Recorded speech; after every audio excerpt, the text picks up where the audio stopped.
Our next speaker tonight is Garth Myers.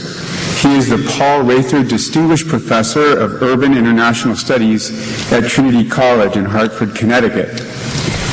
He served as the director of the Kansas African Studies Center for 5 years during his almost 20 years as a professor of geography and African American studies at KU. Garth is an expert on African urban experience and has written on the contributions of Africans in the diaspora to the making of American urban identities. He's the author or editor of 6 books and received the Association of American Geographers Distinguished Award for Scholarship on Africa.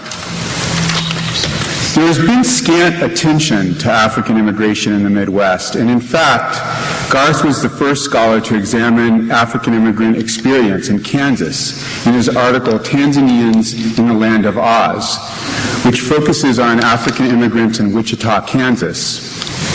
He also co-directed a Kansas Humanities Council grant project entitled Identity, Voice, and Community Among New African Immigrants to Kansas. I will add that Garth is a particular apt person to have on his panel as someone who both loves telling and hearing stories, a lover of stories.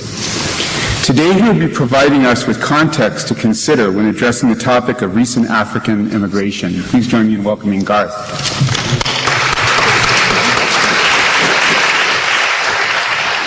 Thank you very much, Byron. It's nice to be back here in town, see a lot of familiar faces, and to be returning to a research topic of great interest to me on geographies of African migration to the United States and the significant role of Midwestern cities and towns.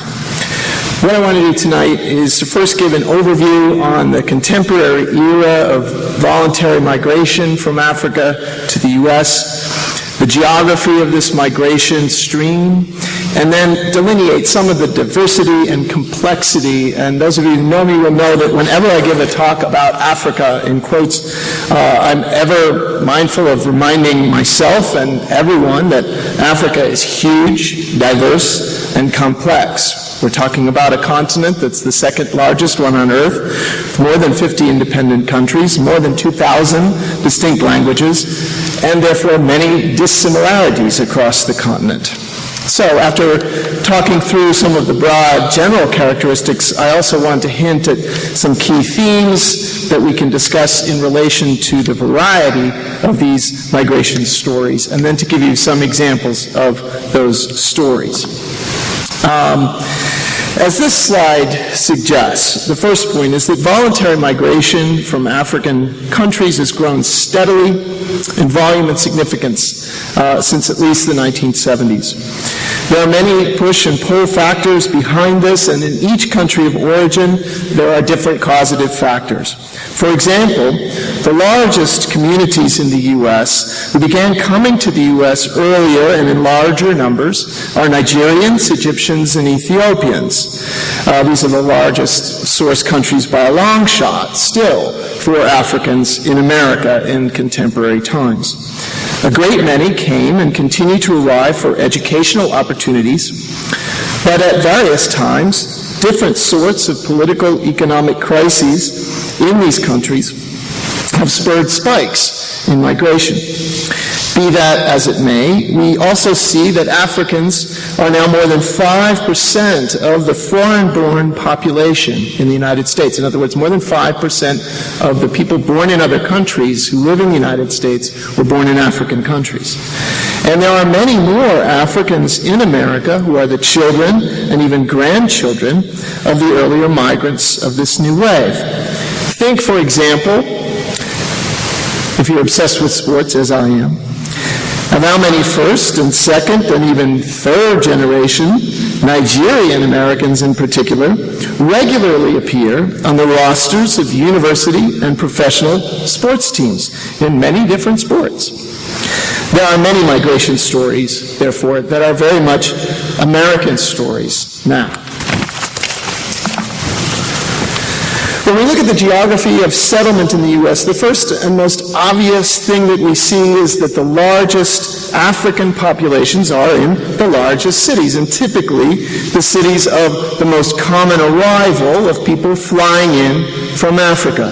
This is D.C., New York, Boston, Atlanta, and then secondarily, because they're a little further away, Chicago or Houston, with somewhat smaller populations on the West Coast in cities like LA, San Francisco, and Seattle. But there's an increasing diversity to this, as many African migrants now settle or resettle in small to mid-sized cities or towns, often in the middle of the country, and even some rather small towns. This is a chart that's probably too small to read, so I'm just going to point out some highlights on it. It shows the African-born population in the metropolitan areas of the U.S. as of 2012 by the census, and I want you to keep in mind these are documented foreign-born Africans, so the population that Marta was talking about is not included in this, nor does it account for the next generations who've been born here in the U.S. but will still self-identify as Nigerian or Egyptian, depending on what country they're coming from. But what I want to point out here is some of the concentration. Cities like Minneapolis and Columbus, Ohio, may have fewer African-born residents overall than bigger cities like New York, but the African-born populations make up a very high percentage of the foreign-born populations in those cities, more than 20%. And here we see this at the state level, and I think this is very important as a way to start talking about the Midwest and the Great Plains. There are 3 upper Midwest states that just dwarf the rest here: North Dakota, Minnesota, and South Dakota. They're well above the rest of the states in terms of the proportion of their foreign-born populations who are African-born. And Nebraska and Missouri show up on this chart not too far away. Kansas is just off of this chart. When we look at the levels of the settlement in different cities, we see, of course, the deepest colors, meaning the largest concentrations, are in the greater Minneapolis area and Columbus, Ohio. But then there are other places on here that show up quite prominently, like Fargo or St. Joseph's or Sioux Falls. And then in a slightly less dense concentration, we see places like Lawrence, places like Wichita, and another place I'm going to talk about, Lewiston, Maine. When we disaggregate the African populations, too, we see a diversity of where different communities can be found in larger numbers. There are significant Nigerian, Egyptian, Ethiopian communities everywhere on the map. But we see that the Nigerian population totally dominates a city like Houston, also a majority of or plurality of the African population in Dallas, Chicago, or Atlanta, while Ethiopians dominate in D.C. By contrast, we see Minneapolis as a very large Somali plurality, as does Columbus or Lewiston, whereas Boston and Providence have the highest representation among Africans is of Cabo Verdeans.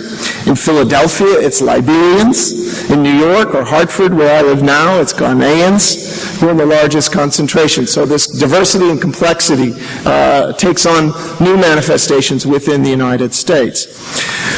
One last general point that I want to make, and it's really worth reiterating. Sub-Saharan African migrants to the U.S. and Africans overall, you notice the highest number on the chart over to the right of percentage of the population with bachelor's degrees belongs to Egypt. African migrants to the U.S. are taken as the most highly educated migrant stream to the United States. Only for the Somali populations on this chart do we see a large proportion who have not been to high school when they come here.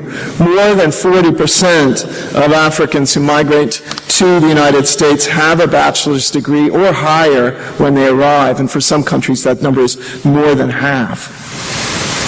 Now I want to turn to some of the questions about what draws Africans to live in Midwestern cities and towns, and edging towards some of the stories that I want to talk about. From my own research and the research projects of others, we can say some of the draw of the Midwest includes the lower cost of living compared to the bigger East Coast metros, but also the opportunity to establish oneself independently rather than being sheltered in an ethnic enclave in New York or Atlanta. Many Africans also appreciate the less hectic pace of life here and in the Midwest in general by way of comparison to these bigger cities. And many have a perception of the friendliness or religiosity in the region. But of course it is family and social relationships, most of all, that bring them to this region. And I want to emphasize as well, at the same time, that but, it's a big but, at the same time, most migrants struggle mightily with those costs of living, with the highly individuated character of U.S. mainstream culture, the lack of support networks, their experiences with racism and bigotry unknown to them in their previous homes, and breakdowns in both family and gender dynamics and in social relations with fellow countrymen and countrywomen.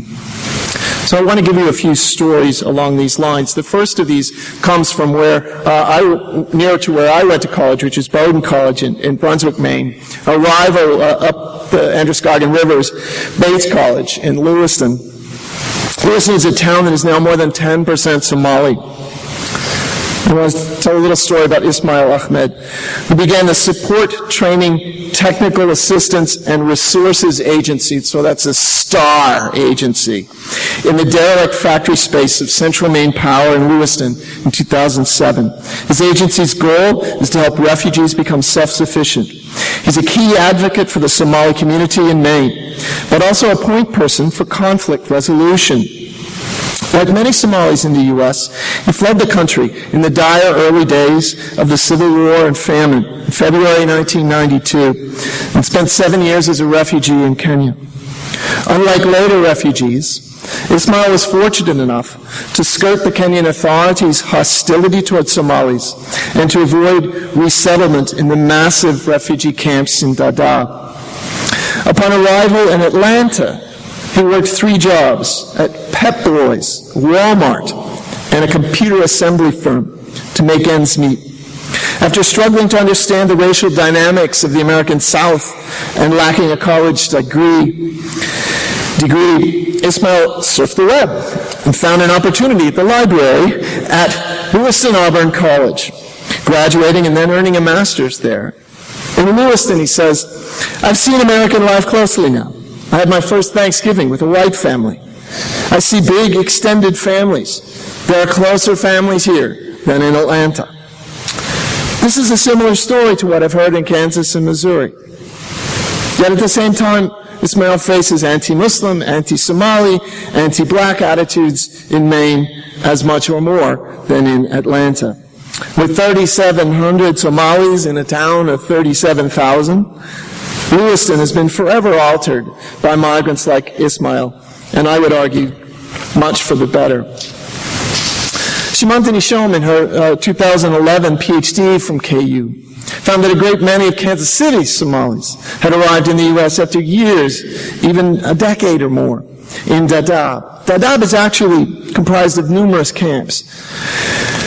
Designed in 1992 to hold 90,000 refugees, the 5 camps at Dadaab hold 500,000 refugees, arguably making it Kenya's 3rd largest city. Kansas City Somalis, who lived extensively in Dadaab, not only endured the traumas of the Somali Civil War itself, they've also had to deal with the traumas of camp life, as detailed, for instance, in Ben Rollins's 2016 book, The City of Thorns, 9 Lives in the World's Largest Refugee Camp. These are traumas, hardship, and suffering that many Africans in America arrive with, nightmares which haunt them still. Of course, a great many Africans who come to the U.S. do not come formally or officially designated as refugees. The largest group of Africans in the U.S., as I've said, comes from Nigeria, which is far and away the largest country in Africa in population terms, and amongst Africans in America.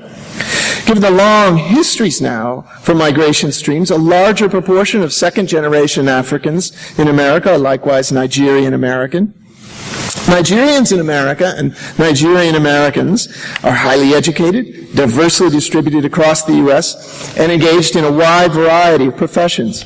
Nigerian communities include large numbers of Igbo and Yoruba, but also many other smaller ethnic communities.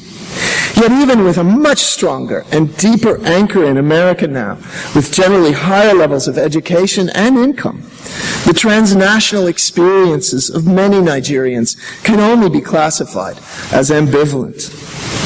Emma Okome's very personal rendition of this, entitled, "You Can't Go Home No More, Africans in America in the Age of Globalization," showcases the way even a highly successful professor experiences the disjunctures. Can I go back home to the Nigeria I left before coming to America? She asks. Never. Nigeria has changed. The economy went to the dogs and is yet to recover in a way that positively impacts the lives of the majority of citizens. At the same time, she says, I've been in the United States for 30 years now. I've come to embrace the identity of a black woman in America. However, I would be fooling myself if I pretended that this political stance totally coincides with my emotional identity. So many Africans in the U.S. neither assimilate fully into American identities nor end up stuck in what are essentially dead-end ethnic enclaves. This is the advantage of transnational times. Transnationality, transnationalization are key dynamics of the everyday lives of African migrants in the U.S. These are ambivalent factors, however, as Okome suggests. One area of consistent challenge for this transnationalization has to do with relations between Africans and African Americans. There are certainly many success stories on both sides in navigating this relationship, but just as often challenges, as Okome's story again suggests. I could talk more about stories of Ghanaians in Hartford or Senegalese in New York, as I mentioned on this slide. Believe me, I could talk a lot about Senegalese wrestling. But in the interest of time, I want to move closer to home to talk some more about Kansas City and Wichita. And first, I want to mention some East African communities, particularly Somalis in Kansas City, in relation to the Kansas African Study Center. KASK has had a great many wonderful experiences with the former Somali Foundation, and my own KU students have interned with the Kansas City Center for Urban Agriculture, which has helped many Somali farmers, as well as Jewish Vocational Services, which has been active in resettlement and job training.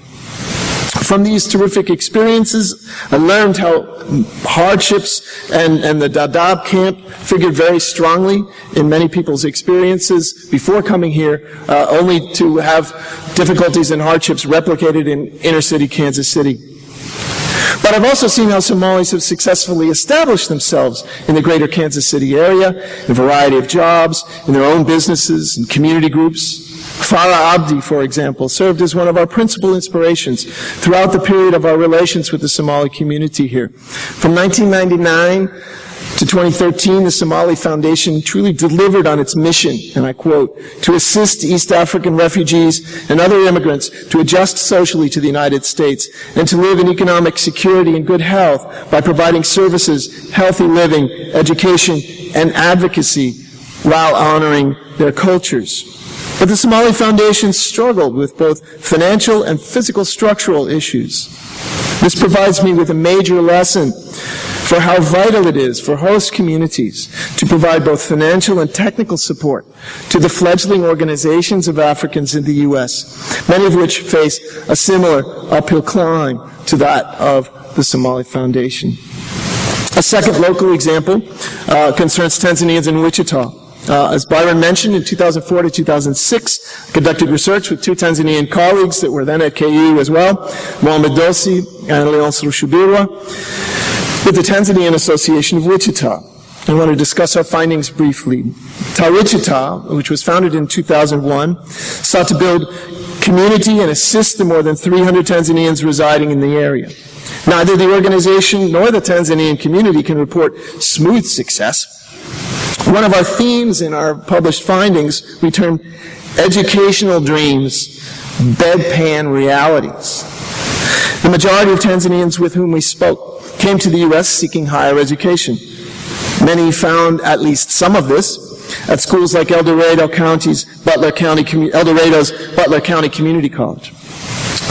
A woman we called Teresa said, "Before I came here, I thought America is all good, life is easy. I thought America was paradise." But a great many ended up working as orderlies in nursing homes, barely making ends meet.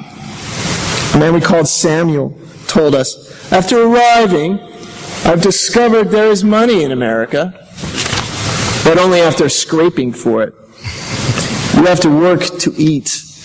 Life here means work. There is none of that life of good neighbors. It's just bills, bills, bills. Another finding from our study, which remains highly relevant, is that both transnationality and what we call translocality, the mobility, even transience of many Tanzanians along the I-35 corridor from Kansas City to Dallas, but in both directions, north and south of that as well. These are strategies for survival in America. That doesn't mean that's the same thing as liberation or development.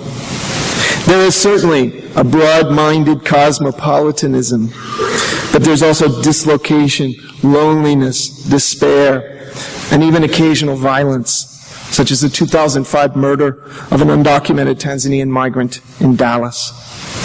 Transnationality, in the minds of many of our interviewees, echoed the words of Donald Carter in his study of Senegalese migrants in Torino, Italy, as being, and I quote, in a kind of passage, yet a passage that encompasses the possibility of never arriving, of drifting endless on the betwixt and between of the world's boundaries. Happily, though, I can report that as of 2016, the Tanzanian Association of Wichita continues on as a self-help organization and a vehicle for communications across this transnational reality.